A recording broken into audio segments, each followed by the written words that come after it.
We live in a culture obsessed with unearned praise. We constantly tell each other we are brilliant, beautiful, and perfect exactly as we are, handing out validation like participation trophies on an assembly line. But if you look at the results, that relentless positivity isn't working. We are swimming in a sea of compliments, yet society is simultaneously dealing with record highs of anxiety, insecurity, and self-doubt. The human brain doesn't actually believe hollow praise. It demands cold, hard evidence. When people tell you you're a genius, but you haven't accomplished anything difficult to prove it to yourself, a psychological vacuum opens up. Real self-esteem cannot be gifted by a teacher or spoken into existence by a well-meaning friend. It is a strictly mechanical byproduct of verifiable action. Wishing for confidence without first possessing competence is pure delusion. You have no proof that you can actually handle the challenges in front of you. The only way to convince your own soul of its worth is to step away from the crowd and complete incredibly difficult tasks in private. You have to push yourself to the point of failure and then push past it when absolutely no one is watching. We have to stop trying to be nice to ourselves. Instead, we have to start demanding hard evidence of our own capability. Look at Steph Curry.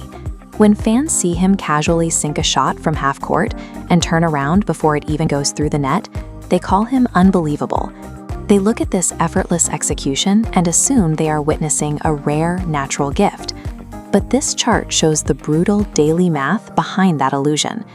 He shoots 500 shots every single day, 7 days a week. Scaled across a 15-year career, those blocks multiply into a staggering 2 million practice shots. That is the weight of his competence. That discipline didn't materialize out of nowhere.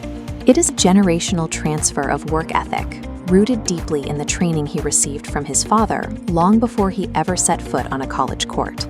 The public sees the roaring arena, the pyrotechnics, and the public spectacle where athletes are rewarded for their labor.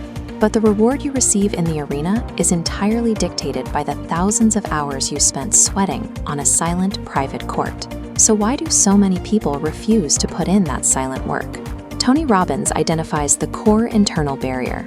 We mismanage our focus. Human attention generally splits into 3 zones. High achievers naturally skew their attention toward the future node to map out their goals, while the present node remains the only place we actually experience joy. But deeply anxious people trap their focus in the past.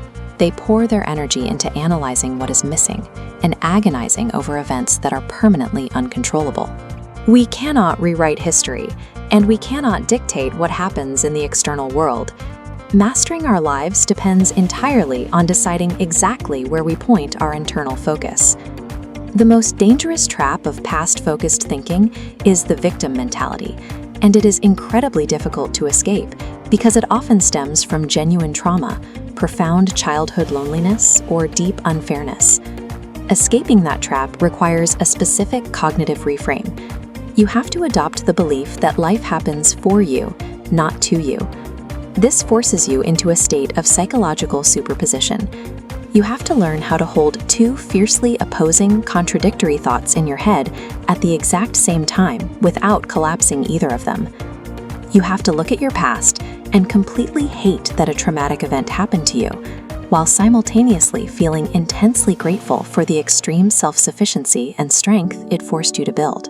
If you truly value your freedom, you cannot continue playing the victim role. You have to permanently abandon it, extract the hard-won wisdom from your pain, and use it to become the hero of your own life. Even if you process your past and build immense personal competence, focusing strictly on your own needs will eventually hit a dead end. Most people start their journey using push motivation.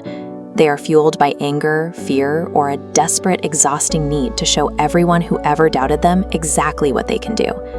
That raw friction gets you moving, but push motivation requires sheer willpower. And because willpower is finite, the engine inevitably overheats and sputters out. The alternative is pull motivation. It's the sensation of being drawn relentlessly forward by a magnificent obsession, a purpose significantly larger than your own ego. Unlike the grinding friction of willpower, pull motivation provides a limitless self-sustaining energy source. It pulls you through the difficulty and actually allows you to laugh and enjoy the journey along the way. The most direct path to silencing internal noise begins with a shift in where that noise is directed.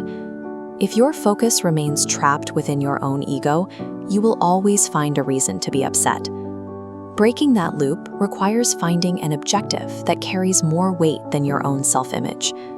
Focus is a finite resource. When your attention is fully consumed by the needs of a project or a community you serve, the mental bandwidth available for self-criticism begins to shrink. You stop measuring your worth through introspection and start measuring it through the tangible impact you have on the world around you. Fulfillment emerges where earned competence meets outward service. By building real capability in private and directing it towards something greater than yourself, the need for external validation is replaced by a quiet, unshakable sense of purpose.